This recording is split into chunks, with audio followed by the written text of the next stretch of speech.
постои нешто посилно од сите армии на светот, а тоа е идејата чие време е дојдено. Виктор Иго. Добро дојавте на Беседа, македонската емисија за високи и возвишени теми. Јас сум процесорот. Јас сум свештеникот. И денеска ќе зборуваме за парадигмите. Парадигмата како израз се користи многу често. Добро, додуша, можеби не толку често колку што би сакал да се користи и таму кај што би сакал да се користи. Меѓутоа, се користи често. Тоа е еден израз кој што се труди да го објасни еден концепт, една идеја. Можеби со најпрост јазик би можел да се објасни како модел, пример или образец. Мислам дека образец е најдобриот синоним за парадигма. Инаку доаѓа од старогрчкиот јазик, парадигма, кој што ги значува овие работи, модел, образец или пример. Сега парадигмите постојат во различни области и можеме да ги гледаме како еден вид на востановени начини на размислување и на толкување на светот. Дали е во јазичарство, дали е во политика, дали е во духовност, дали е во наука, дали е на ниво на поединец, на ниво на група, на некоја друга заедница, на ниво на држави, на организации, на цивилизација, секаде постојат парадигми. Ако би требало да ја објаснам парадигмата во една реченица, би рекол дека парадигмата е еден вид на образец на размислување, кој што се обидува да даде начин на светоглед, начин на поглед кон светот за одредена тема или општо кон кон сите аспекти на светот, сите лица. И тоа е еден вид на востановен начин. Значи, парадигмите практично кои ќе се востановат, кога ќе се во наводници решат или донесат или усогласат, потоа тие имаат одреден отпор кон менување. И сега ќе дадам неколку примери на парадигми. Претходно имавме зборувано за спирална динамика, многу често ја спомнуваме. За нашите слушатели кои што не ги слушале епизодите на спирална динамика, кои што се меѓу првите наши епизоди, им препорачуваме да се вратат и да ги слушнат. Спирална динамика, за тие кои што ги слушаат епизодите кои што ја знаат оваа теорија, е поделена на неколку фази. Тие се означени со бои: црвена, зелена, сина, жолта и така натаму. И секоја од овие фази е практично една парадигма, еден начин на размислување, кој што зависи од условите во кои што се наоѓа поединецот, заедницата, како и да е. Тоа е еден вид на парадигма.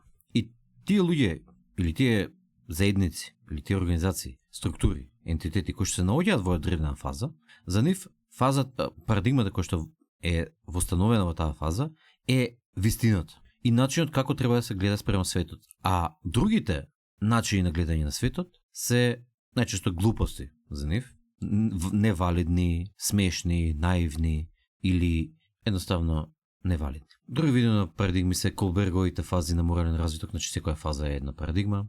Потоа претходно го имавме спомнувано Питер Турчин со неговото објаснување како настануваат империите, нели?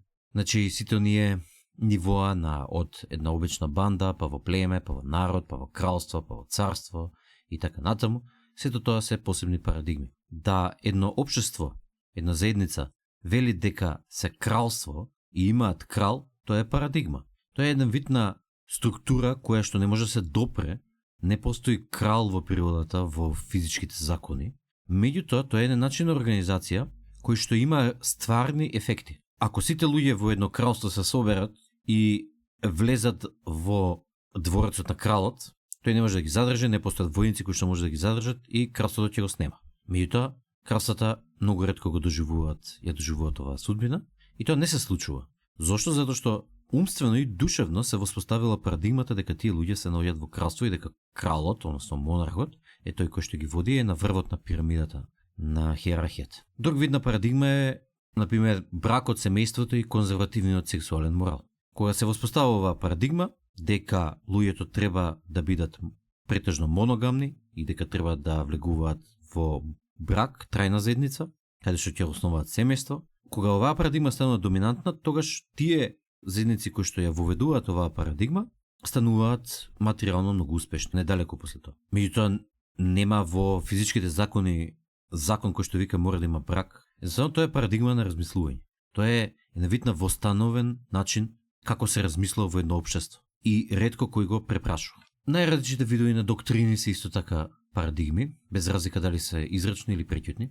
Например, многу малку луѓе ја знаат Монровата доктрина на САД и на Западната империја, која што вели дека САД се главната сила кај Америките, дека не смеат други велики сили да се мешаат кај американскиот континент, Северна, Средна и Јужна Америка. Она што го гледаме сега што се случува Америка со Венецуела е практично реакција на веројатно руското и кинеското мешање во Венецуела и во Панамскиот залив и така натаму. Монровата доктрина е воспоставена парадигма од страна на САД, која што се спремни да се борат за нејзе. Исто како што доктрината дека Украина нема да влезе во НАТО е доктрина на Русија и е спремна да се бори за тоа, да ја спроведе.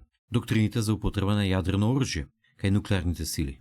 Русија има таква доктрина, САД има таква доктрина, Кина има таква доктрина. Сите нуклеарни земји имаат доктрина како и во кои ситуации смеат да користат јадрено оружје. И оваа доктрина е јавна. Повеќето земји ја објавуваат во јавноста, за да знаат и непријателите или соперниците до кај смеат да притискаат и со што, кога ќе дојде во обзир употребата на јадреното оружје. Израел, неговата доктрина е меѓуредови, се имплицира. Имаме исто така доктрина дека светот е материјален. Тоа е она од хуманизмот и ренесансата и модерната наука, дека светот е материјален и дека нема ништо за тоа. Меѓутоа, гледаме дека полека таа парадигма, таа доктрина, се менува со една нова парадигма која што вика светот е духовен, панпсихизам, која што претходно беше во формата на светот е од Бог. И уште еден пример за парадигми, а тоа се оние забранети табу теми. Например, денеска не сме да се зборува за Холокаустот, надвор од официјално прифатената истина. Говор на омрза, така наречената еднаквост помеѓу малцинства, доселеници, жени, мажи и така натаму не сме да се спори. Феминизам и фемшовинизам не сме да се спори во мејнстрим медиумите. Фашизам, нацизам не сме да се зборува, не сме да се застапува. Комунизам, социализам слично. Тоест, зависи. За комунизам и социализам е некаде може, некаде не може. Меѓутоа фашизам и нацизам тоа никако не никаде. Демократијата не сме да се спори. Идејата за држава не сме да се спори. Идејата за даноци не сме да се спори. Идејата за тоа дека еволуцијата можеби не е единственото или не е најдоброто објаснување, или идејата за како ние сега ја поимаме еволуцијата можеби не е најдоброто објаснување за тоа како се создаваат видовите. Например, дека еволутивните квалитативни скокови, каде што настануваат оние скокови на квалитет, например, кога луѓето биле, не знам, примати на времето и сега одеднаш се одделиле и после тоа почеле да стануваат се попаметни, се исправили и така натаму, тој скок е тешко да се објасни материјално. И тоа имплицира дека еволуцијата е тешко да се докаже. Меѓутоа, ова е табу тема голема во науката и не сме да се збори. Или, например, дека основното ниво на функционирање на природната селекција, оно на најниското ниво, можеби не е ни групата, не е ни видот, туку самиот ген, внатре во ДНК-та. И ова е став кој што е контроверзен и кој што најчесто се отфрла со смеење. И има отпор спрема него. И последниот пример кој што го спомнам пред да му дадам збор на свештеникот, после овој мој долг вовед, е оној кој што не инспирираше да ја снимиме оваа епизода, а тоа е неодамнешното интервју, односно разговор помеѓу Пирс Морган и Ник Фуентес. Гледајќи го разговорот, јас увидов, а мислам дека свештеникот ќе се согласи, дека настапуваат нови генерации, а старите генерации си одат, и со самото тоа настапуваат нови парадигми, односно промена на парадигмите, пресврти, и почнуваат да се отвараат некои теми и некои аспекти на стварноста, кои што до сега беа табу теми и не смееше да се зборува за нив. Пример, за Холокауст, за како треба да се однесе општеството према мажите и жените, за малцинствата. Значи, Ник Фуентес во самиот разговор со Пирс Морган го прашува, па добро ти, значи, си расист, така? Претходните генерации, припадник на претходните генерации имаше големи шанси да каже не или да почне да се брани, ама не, јас не сум расист, така натаму. Ник Фуентес вика да, сум. И сега што? После тоа нешто за жените го праша исто така и вика да, така, таму мислам дека не треба жените да гласат. И така натаму. Значи ставот се менува. Ставот на новите генерации се менува. Дека едноставно нема веќе да се криеме, нема да ги завиткуваме зад убави зборови и да ги криеме нашите ставови, туку едноставно веќе не се колебаме да ги искажеме дури оние ставови кои што за претходните генерации, за старите луѓе како бумери, како така натаму, миленијалци, се контроверси. Ете, тоа е со мојот долг вовед околу парадигмите. Се надевам дека ви стана појасно што е тоа парадигма и промена на парадигмите и дека има отпор кон нивното менување. А сега му давам збор на свештеникот. Ово ли свештениче? Ти благодарам, процесоре. Долг вовед, меѓутоа обсежен од она што го сватив од тебе, бидејќи може би знаеш доста повеќе за парадигмите, имаш повеќе читано и размислувано и така натака, истражувано и во твоите академски подвизи. Подвизи. Од она што јас го знам за што се тоа парадигми, мислам дека тоа соодействува со истото тоа што ти го објасни. Парадигма е еден колективен софтвер, може така да кажеме, кој што е составен од претпоставки и од вредности и од некои, да ги наречеме слепи точки, да ги наречеме некои заклучоци кои што не се баш научно или фактички утврдени, меѓутоа се земаат здраво за готово и преку овој софтвер една генерација или една група на луѓе го читаа светот, го живее светот преку тоа. И ти убаво објасни. Семејството, например, е една парадигма која што може би од почетокот на цивилизацијата има докази дека уште од бронзена ера, уште пред бронзена ера, семејствата постоеле и тоа биле силно воспоставени, утврдени, па се до ден денешен, дури може би во палеолитот и така натака, што значи дека тоа е една парадигма која што ние сме ја сватиле здраво за готово како да е факт, како да е нешто кое што мора да постои, меѓутоа реалноста е дека тоа е концепт. И ова нешто кое што се провлекува и за многу други работи, за Господ и за функционирање секакво во однос на градови, села, може би однос кон животните и така натака. Значи тука има различни видови на концепти кои што ние ги земаме здраво за готово и тие создаваат нашата парадигма. Меѓутоа јас сакав повеќе да се задржам кон оно што го кажат и на крај, тоа е интервјуто на Морган со Ник Фуентес, на Пирс Морган со Ник Фуентес. И бидејќи јас се согласувам со тебе, тоа што го кажа ти дека има настанува една промена на парадигмата, која што може би од ова интервју служи како еден светилник или како еден прв показател, прв синдром, пионерски синдром, кој што укажува на каде се движат работите, на каде се движат струите, како ќе се одвива иднината и како ќе се движи парадигмата на идните генерации и како ќе се одвива војната помеѓу старите парадигми и новите, бидејќи никогаш не доаѓа новата парадигма без да има една гадна војна со старата. Никогаш тоа не се случило да дојде мирно, тивко, без насилство или барем без интелектуално војување, дури и во науката, дури каде што работите се најцивилизирани, секогаш имало војување, секогаш имало тензии, кога се менувале парадигмите и тоа е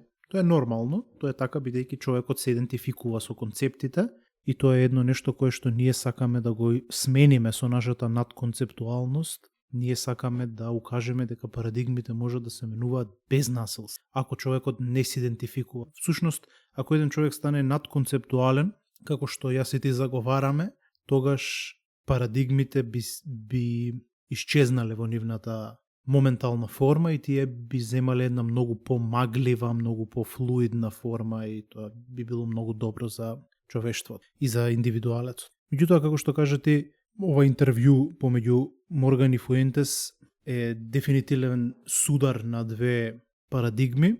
Од една страна го имаш оној бумерски, стар, медиумски запад, кој што сака воспоставени центри на информирање на луѓето, воспоставени центри на мок, меѓутоа и на контрола на јавниот дискурс, јавното мислење, и кој што сака или преферира одредени вредности. Значи сака да постави вредност како, да речеме, антифашизам, да речеме еднаквост, да речеме така одредени вредности и овие вредности треба да се земат здраво за готово и нема тука околу нив многу размислување, бидејќи мора да имаме одредени стожери кои што ни одводат општеството. Не може да секој да си прави што сака. А од друга страна имаме една, можеме да ја кажеме, нова онлайн генерација или мрежна генерација, која што, тоа е интересно за неа, бидејќи во голема мера модерните млади генерации на секаде низ светот или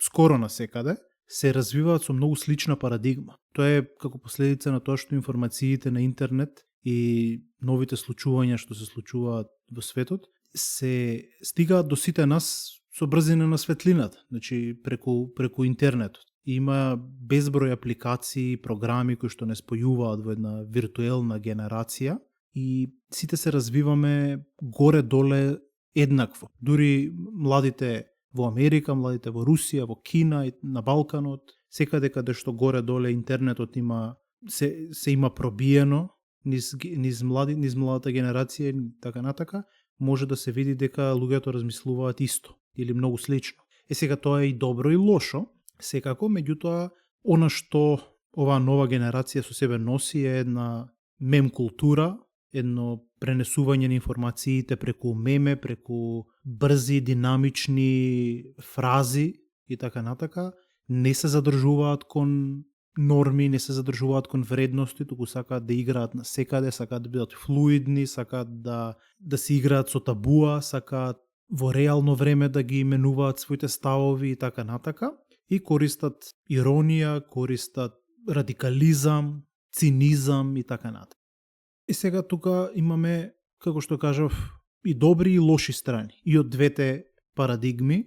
Од едната парадигма, како што кажав, имаме голема ригидност, имаме желба за мок, желба да го контролираш јавното мислење, да не се менуваат многу работите, и тоа е всушност индикација на како се развивал умот кај старите бумери, кои што они сакаат веќе востановени верувања, сакаат всушност тоа е многу индикативно и на нивната психологија која ќе видиш, бидејќи јас тоа доста сум го размислувал. Од една страна тие имаат, бидејќи се стари луѓе и гледаат дека порано кога биле помлади имало одредени работи кои што сега ги нема, а биле добри. И они го гледаат тоа и сваќаат дека како што се менува светот, не се менува на подобро. Меѓутоа, од друга страна, тие се образовани со една идеологија, една идеализација на прогресот во нив, каде што веруваат дека се што е ново, се што е либерално и така натака е добро. И сега тука им се случува еден конфликт на нив. Од една страна гледаат дека не иде на добро светот, меѓутоа од друга страна веруваат дека се што е прогресивно мора да е добро, затоа што прогресот е добра работа. Или сите кои ќе кажеме прогрес, многу често не асоцира на нешто добро, не асоцира на лошо, прогресот, напредок и така натака. И кај нив се случува тој конфликт и заради тоа се развиваат во една форма на размислување, која што е Пирс Морган може да се каже дека е нивен аватар, а тоа е една застарена центристичка форма на размислување, да речеме ригидно центристичка, каде што не сакаш многу да ги разбрануваш водите, гледаш во све да има умереност, во све да има одреден баланс и така натака.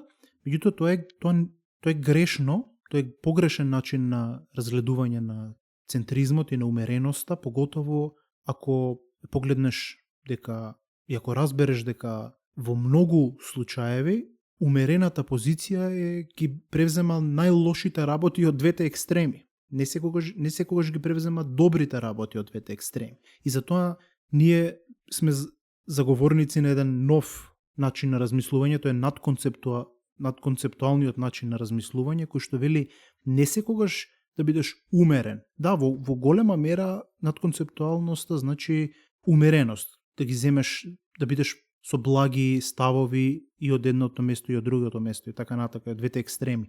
Меѓутоа не секогаш. Во одреден момент ти треба да ги екстремизираш дури и двете ставови. Како например кога зборувавме за спонтаноста и одговорност. Во тој момент ти не треба да земеш некој благ став каде што малку сум спонтан, малку сум одговорен и тоа е животот. Тоа не е вистинска умереност, тоа не е вистински надконцептуализам. Туку ти треба во тој момент да ги екстремизираш, да бидеш и екстремно спонтан и екстремно одговорен. Да превземеш целосно одговорност за универзумот, меѓутоа во исто време и да му веруваш целосно на универзумот, дека си го или на апсолутното или на Бог и така натака, дека ќе ги направи работите како што треба. Значи, треба да се размислува, треба да се гледа кога, како се реагира, не само да се земе некој благ став. Меѓутоа, тоа е лошата работа. И лошата работа е тоа што исто така тие вредности кои што веќе ги имаат поставено овие стариве структури, ги користат за манипулација. Кога ќе ти нарече тебе фашист, веќе фашист се користи за буквално се.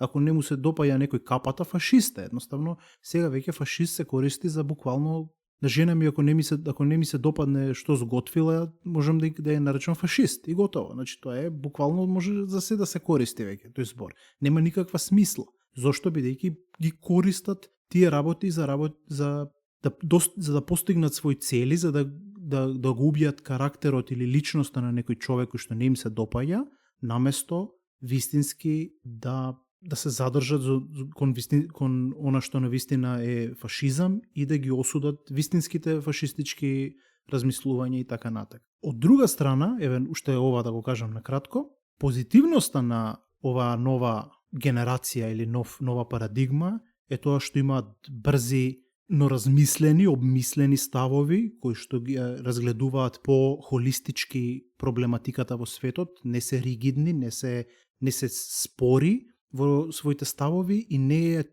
ги црпат своите информации од еден центар на мок, туку од огромни центри на мок, од огромен број на центри на мок. Тоа е добрата работа, меѓутоа лошата работа е тоа што немаат ставови. Немаат конкретни вредности. Немаат вредности кои што ги држат во склоп, ги држат како една целина. Туку сите се раштркани, раскарани меѓу себе, секој си тера некое свое размислување и тука се губи таа енергија. Тоа е моето мислење за двете парадигми кои што се почнуваат веќе да се борат или веќе се во отворена војна, а ова интервју на Морган и Фуентес всушност на некој начин може да се гледа како првата пушка која што е предвесник на војната која што доаѓа. Таа војна не мора да биде граѓанска војна со пушки, со оружје, со насилство, меѓутоа ќе биде со идеи и ќе се одвива се до една финална победа која што ќе видиме кој ќе биде победникот. Меѓутоа историјата покажува дека скоро секогаш новиот предизвикувач победува, меѓутоа не секогаш. Па ќе видиме. Да, исто како што кажав во цитатот кој што го прочитав, нели? Постои нешто посилно од сите армии на светот, а тоа е идејата чие време е дојдено. Виктор Юго кога го смислува токму на тоа мислел, дека кога една популација, еден човек, една организација, еден систем е спремен за одредена идеја, за одредена нова парадигма, не постои многу ретки се работи што може да ја спречат. Може би некакви катастрофални промени во геополитички некои аспекти или дури може би природни непогоди, па да ја умртват промената кон новата парадигма.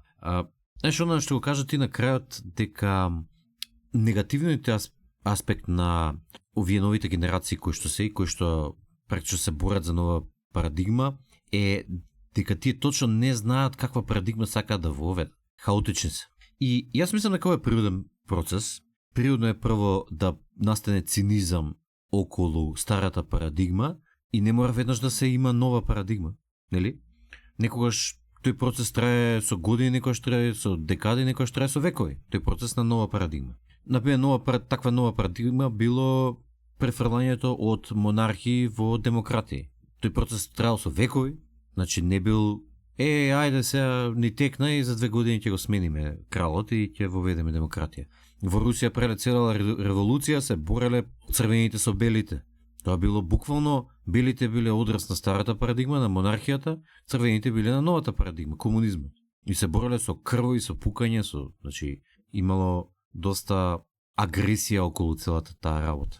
Така што природно е да настане некаков цинизам, знаеш, и апатија дури во оној природен период кога има криза на старата парадигма, а се уште новата не се надзира, зашто некојаш новата парадигма не е само треба да се залепи. Треба да дојде некој да ја каже или да ја артикулира доволно добро за да почне да се лепи, за да почне да се шири. Бидејќи додека не се артикулира, постои само незадоволство од народот или од човекот со сопствениот живот, ама не знае на каде да тргне. Тој знае дека треба некакви промени, ама не знае на каде да тргне. Така и една држава, така и една организација, така и поединецот, нели? Можеме да поставам паралели со тоа што се случува кај нас во Македонија, например. Македонија моментално постои една многу голема апатија, многу голема разочараност од се. оправдано. Нашите елити и нашите политичари не се лојални на сопствениот народ, се нарцисоидни, го злоупотребуваат, се богатат на наш грб. Оние насоки кон кои што неколку декади пред тоа, заедно со нашите бумери кога беа помлади, бевме насочени кон нив, ЕУ и НАТО, сега гледаме дека тие не се баш најдобриот избор.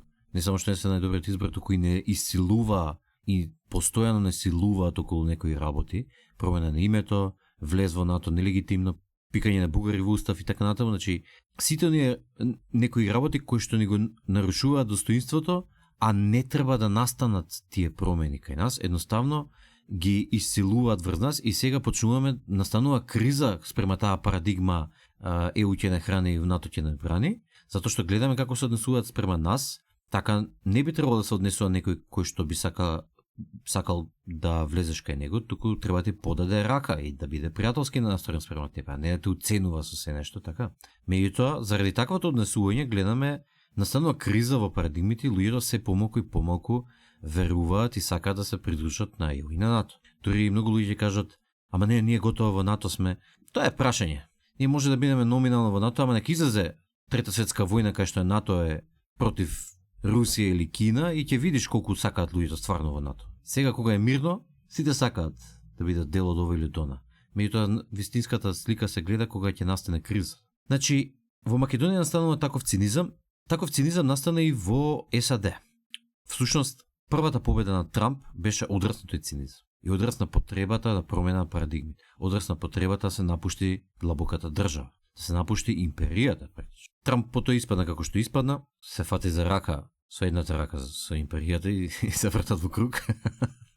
Меѓутоа, претходно, додека не настана тоа, практично победата на Трамп беше еден вид на пркос на народ, еден вид на барање на потреба и повторно беше еден вид на позрело барање на промена. Од аспект на ќе гласаме на избори, затоа што подобро гласаме на избори него ли да се испотепаме во граѓанска војна, како што се случи во Југославија и како што се случило во Октомврската револуција во Русија, односно Советски сојуз. Како што се случило и во Кина во 50-тите години со Мао Цетунг и нели со монархијата кинеска, кој што после тоа се префрла во Тајван. Значи, природно е да во природниот период настанува една фаза на цинизам. Всушност, ако би ги објаснил фазите на како тоа се восстановуваат парадигми и после тоа како се менуваат, на кратко би рекол дека е вака. Обично, ако збориме за геополитика, политика и така натаму, парадигмите обично се поставуваат низ еден вид на соигра меѓу структури на моќ кои што се восстановуваат и од друга страна информации, идеи, концепти, говор кои што на овие структури на моќ им одговараат за да се одржуваат, за да останат на моќ. Практично било која структура на моќ има одредени информации, концепти, работи, табуа кои што смеат и кои што не смеат да се зборуваат. Оној примерот со царот е гол, всушност е пример за работа која што е восстановена парадигма дека ти за царот не смееш да кажеш никаква срамотна работа и кога ќе дојде ситуацијата да кажеш веќе, тоа значи дека настанала промена на таа парадигма, дека веќе за тој цар го изгубил авторитетот, изгубил моќта и сега веќе може да се кажува за него и срамотни работи, дека бил гол. Значи, парадигмите се создаваат од соиграта меѓу восстановени структури на моќ и разни информации, идеи и концепти кои што им одговараат на овие структури на моќ. Ова е вообичаено. Меѓутоа, тие информации, идеи, концепти, табуа, тие се еден вид на толкување на светот, кој што структурата на моќ ги наложува. Меѓутоа не постои совршена структура на моќ, не постојат совршени најпаметни луѓе и природно е дека оние работи кои што ќе ги измислат како толкување на светот, дека не се целосно точни. И како што оди по инерција спроведувањето на парадигмата, незиното, речеме, наложување, така се повеќе нови дупки се појавуваат. Прво настануваат мали ронења, кои што настануваат во дупки, кои што потоа се префрлаат во огромни јами, кои што веќе не може да се игнорираат. Заради ригидноста на структурата и на пирамидата на моќ, која што едноставно сака да се задржи на моќ. И она продолжува на сила да ги притиска луѓето надоле во пирамидата на моќ, да седат се уште и да ја прифаќаат парадигмата, која што е претходно восстановена.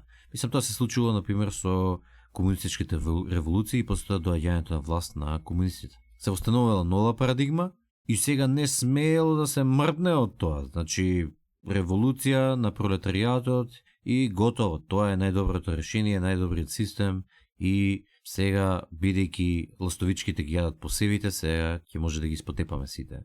Бидејќи посевите се најбитни, нема врска значи ние сме комунисти, тоа е структурата на моќ и ние рековме дека ќе се тепат ластовичките, има да се тепат и готово. Или, например, Југославија. Кога се восстановувала Југославија, кога сме ги победували и германците и бугарите, нашите партизани, кои што не биле во суштината комунисти, некои биле комунисти, меѓутоа во суштината биле националисти, они сакале да ја восстановат модерната македонска држава и сакале да го обединат македонскиот народ, тоа што бил сон на македонците со векови. Тие кога го ослободиле вардарскиот дел на Македонија, кој што претходно бил под Србија, тргнале на Пиринска Македонија и на Солун.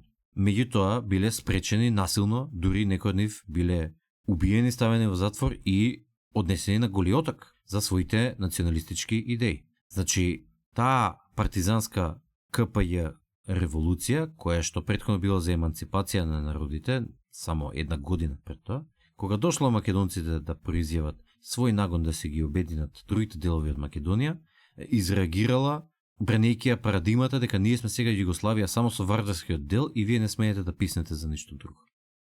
И така натаму, и така натаму. Значи, се случуваат вакви проблеми каде што, еве последниот пример. Ние сме за македонците и за нивната еманципација и тоа е номинално, а во суштина кога ќе тргнат да се ги обединуваат другите делови од Македонија и македонскиот народ, ние сме против нив. И овие разлики во официјалната парадигма и толкувањето на светот и она што се случува на терен е тоа кој што го создава цинизмот и кој што ги создава сомневањето, сомнежот кон восстановената парадигма.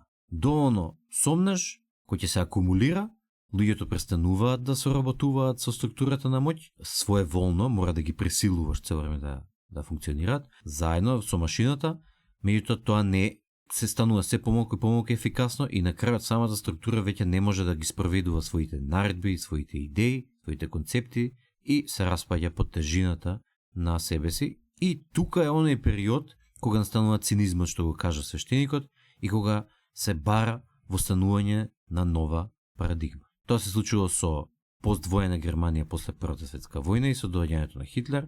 Тоа се случило со комунистичката револуција во Русија и во Советскиот сојуз, револуцијата во Кина, партизаните во Југославија, Куба со Че Гевара, значи сите оние места каде што старата восстановена парадигма веќе била застарена, задрта и требало да се напушти и настанал еден период, хаотичен период во кој што се бадала новата парадигма. За некој тоа бил комунизмот, за некој бил други идеи, меѓутоа така се решили тие работи. И би сакал тоа да го поврзам со оно што го разговаравме како главен пример на денешната епизода, а тоа е разговорот на Ник Фуентес и на Пирс Морган. Значи, таа промена парадигми денеска ја гледам во стварно време во западниот медиумски простор, помеѓу старите, оние кои што јас се уште се држат грчевито за старата парадигма, како Пирс Морган, и новите, кои што едноставно не ја прифаќаат и отфрлаат. И може да го наречеш фашист, може да го наречеш женомрзец и он вика, да бе, да, сум, и сега што?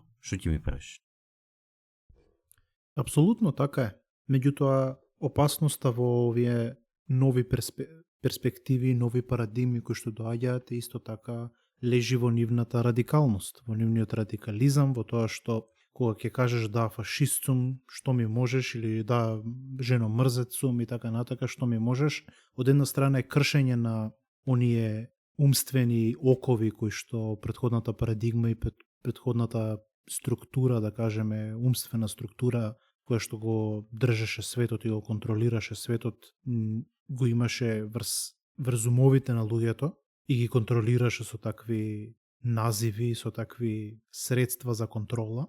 Меѓутоа, од друга страна, ако ти кажеш да фашист сум, што ми можеш, навистина постои ризикот да бидеш фашист, да мразам жени, тогаш како одговор на твојата нова слобода ти навистина ќе почнеш да мразиш жени. И тоа е опасност. Опасноста е во тоа што кога сакаш да избегнеш од нормите, од старите норми кои што се лоши, ти всушност бегаш премногу, дури бегаш и со еден револт кон нив, до таа мера што забегуваш во некоја друга, многу пострашна радикалност. И тоа е лошото. Мислам дека она што е многу важно да се разбере дека перспективите се приказни. Значи, без разлика дали се либерални, дали се десничарски, десно-радикални, прогресивистички и така натака, не е битно, тие се приказни. Тие се обиди на свеста да си најде стабилност, си најде одредена смисла. Меѓутоа, реалноста е дека смисла не постои. Смислата не само нашите умови ја создаваат. Универзумот не е толку глупав, толку лимитиран да создаде смисла. Туку тој постои во бескрајна смисла. Тој е отворен свет. Значи не е некоја игрица каде што ти можеш да одиш по еден пат и да ga завршиш мисијата. Туку е отворен свет кај што можеш да правиш што сакаш. Бескрајен свет, една бескрајна игра можеш да кажеш. И кога ние се идентификуваме целосно со една приказна, таа станува еден идол, таа станува божество наше.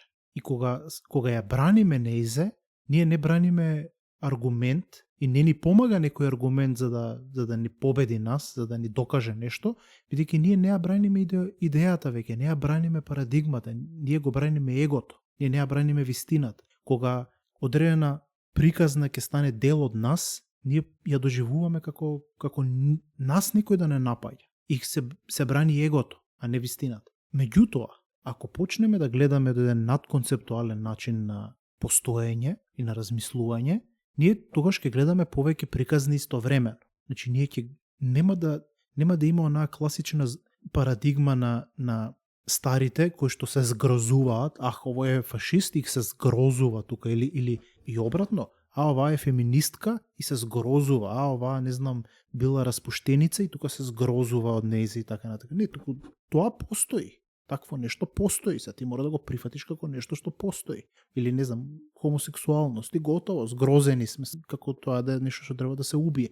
Значи, полека малце, треба да се разбере дека постојат екстреми, постојат секакви видови на однесување и секакви видови на размислување. И треба тие да се размислуваат истовремено, да се види дека колку и да си ти интелектуално едуциран, колку и да си паметен и така натака мудар, ти живееш во еден балон. Секогаш мора да има одреден балон низ кој што или одредени наочари низ кој што го гледаш светот. И многу е важно да се ставиш и од другата страна, да погледнеш која е неговата перспектива, зошто тој дошол до тој заклучок, која е неговата психолошка матрица која што му овозможила вака да ги гледа работите. И тоа е всушност надконцептуалниот диалог кој што не е измислен од нас, тој постои десетици години веќе, измислен од врвни интелектуалци во светот и бил користен за многу различни дебати и решавање на проблеми во светот, и тој токму овој метод го користи. Вели, стави се од позиција на другиот. Види зошто тој доаѓа до тој заклучок. Која е неговото минато, која е неговата причина. Почни да се солидаризираш со него. И, ако сакаш да се смени, најди начин да му го кажеш тоа преку неговото разбирање. Меѓутоа, во исто време биди спремен и ти на компромис. И така натака. Тоа е нешто кое што не можеме да го видиме кај овие две нови парадигми кои што војуваат, ниту кај старата, ниту кај новата. Старата вели, или ќе размислуваш како ние што размислуваме во нашиот балон, или ти си фашист, ти си брендиран, ти си така натака, а овие други ве велат, ајде бе, тогаш хаос нека биде. Јас сум фашист, јас сум женомрзец, нека биде хаос, нека се отвори Пандорината кутија, нека нема вредности, да видиме, хаосот нека одлучи кој ќе биде победник. И тоа се две различни, но опасни идеологии. И нивното решение, затоа велам, во овој момент надконцептуалноста е многу важна. И затоа, можеби, треба уште посилно и на многу поразлични платформи да ја промовираме, бидејќи сега во овој момент кога овие две идеологии војуваат меѓу себе, екстремни и без контрола, надконцептуалноста е исклучително важна, бидејќи таа е третиот пат кој што ги решава овие конфликти и го наоѓа најдоброто од двете и го возвишува во една трета, уште подобра, уште повозвишена позиција. Сешто иначе, гледано од наш аспект, јас се согласам со тебе. Меѓутоа, знаеш, кој ќе ги прашаш луѓето кои што се вклучени во тие процеси, кои што се во едната или во другата парадигма, тие многу често знаат да кажат дека да ја гледат надконцептуалноста како нешто наивно, како нешто кое што Еве ќе го дадам примерот на нашата дебата тоест твојата дебата со Искендер Паша. Ти го застапуваше ставот дека нели овој надконцептуален став каде што треба да буквално ово што го кажа последново, дека треба да видиш, да се ставиш во чевлите на другиот, да се уважи и твоето мислење и дека тоа всушност најчесто резултира во примирување на екстремите и во подобро решение. Компромисно решение, ама подобро решение, кај што ќе ги задоволи едните и другите. Всушност екстремизацијата доаѓа заради хроничното незадоволство на едната и на другата страна. И ако ти го ги задоволиш нивните потреби, нема да има потреба од екстремизација. И надконцептуално се обидува тоа да го објасни и да го покаже, практично, и да го спроведе. Меѓутоа, ако ти текнува во таа епизода, Паша рече, ама види, тоа не успева. Не може да успее, тоа е наивно. Практично сакаше да каже дека е наивно. Дека надконцептуалноста е наивна, бидејќи тој е влезен во парадигмата на фашизам, едноставно тоа е решението. Едноставно, на другата страна, луѓето одбиваат да разговараат, одбиваат да ги земат нашите потреби и нашите проблеми за сериозно, па се има да ги пресилиме да ги земат за сериозно. Ако треба и со оружје, ако треба и со онаква силна, ригидна структура на, како да кажам, хиерархија, каде што има да се спроведе на сила некои промени, и тоа е тоа. И прашањето е како можеме луѓето да ги потикнеме да растат низ фазите на спирална динамика, за да навлезат во зелена и потоа во на жолта, односно нели надконцептуалните постконвенционалните фази да навлезат во нив, за да увидат дека надконцептуалноста не е наивност, туку е всушност решение на нивните проблеми. Ти што би одговорил за тоа? Многу добро прашање. Мислам дека за да може да го направиме тоа, ние мора да се фокусираме на начинот на размислување кој што го имаат овие следбеници на новата парадигма, кои што се различни во своите методи.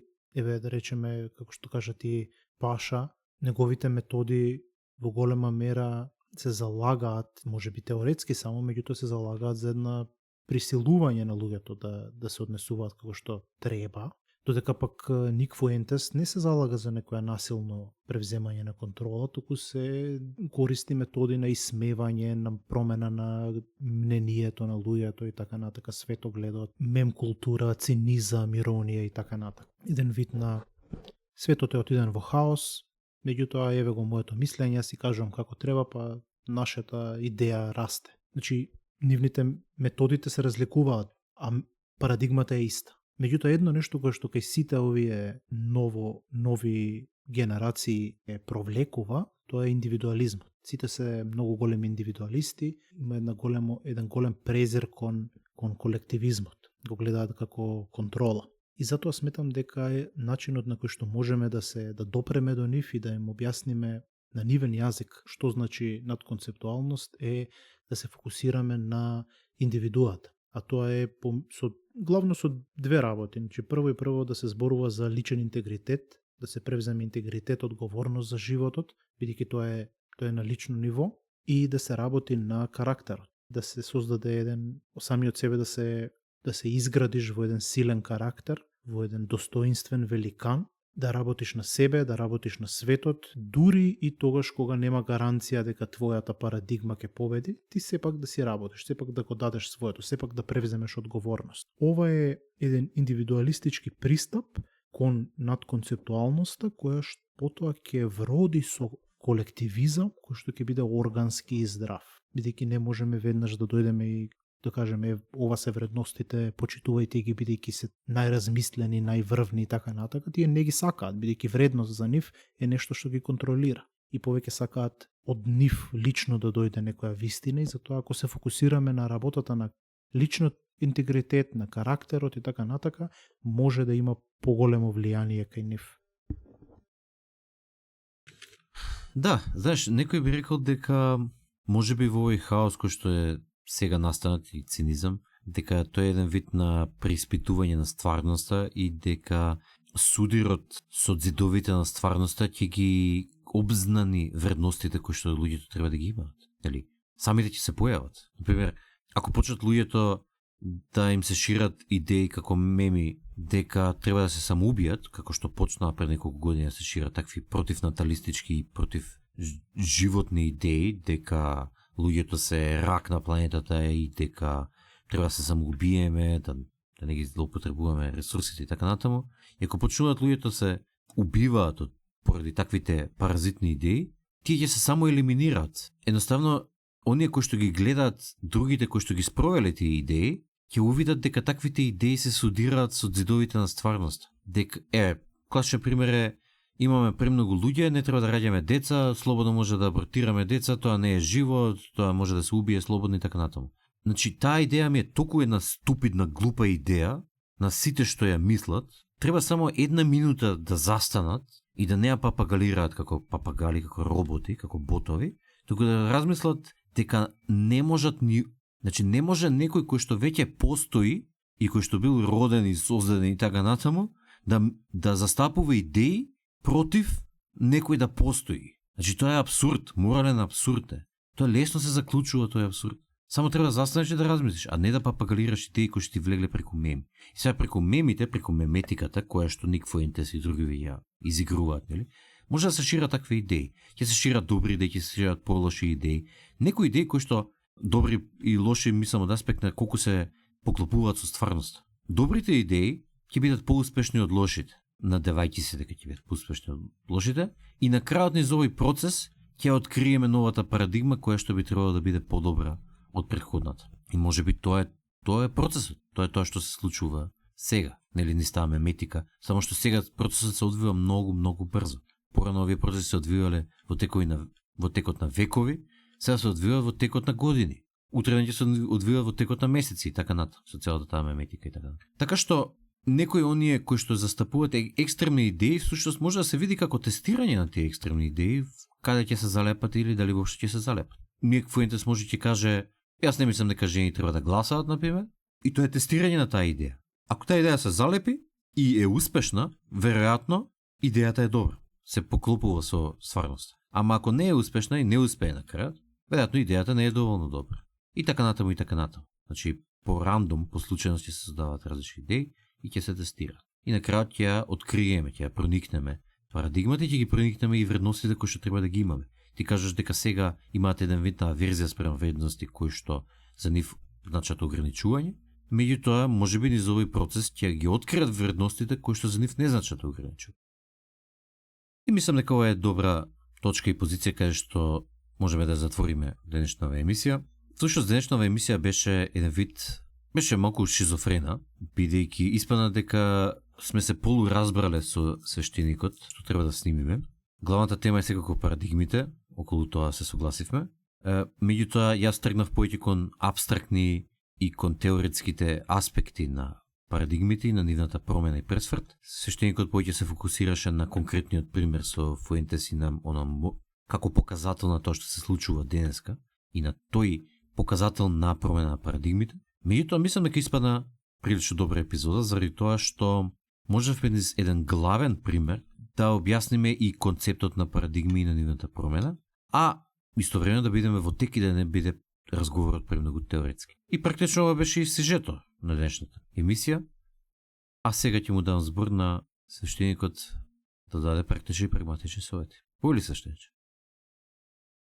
Сакам да понудам 3 прагматични совети. Првиот совет е да бидеш подготвен да го видиш она што не ти одговара кај другиот, кога ќе ти се презентира одредена идеја која што не ти се допаѓа, биди подготвен најпрвен да ја анализираш, да размислиш зошто се создава, па потоа да аргументираш против неизе, а не да ја мразиш. Вториот совет се надоврзува на првиот и вели немој да го мразиш човекот кој што има оваа идеја спротивна на тебе, туку бори се против идејата, не против човекот. Човекот ти е твој брат, твоја сестра, не е твој непријател, без разлика што се разликува од тебе во своите размислувања, тој ти е пријател, тој ти е брат или сестра. Идејата се може да ја мразиш и може да се бориш неизе, но направи ја таа дистинкција. И третиот совет е користи ги идеологиите како алатки, не ги користи како идоли. Не биди нивен роб, туку тие нека бидат твој роб.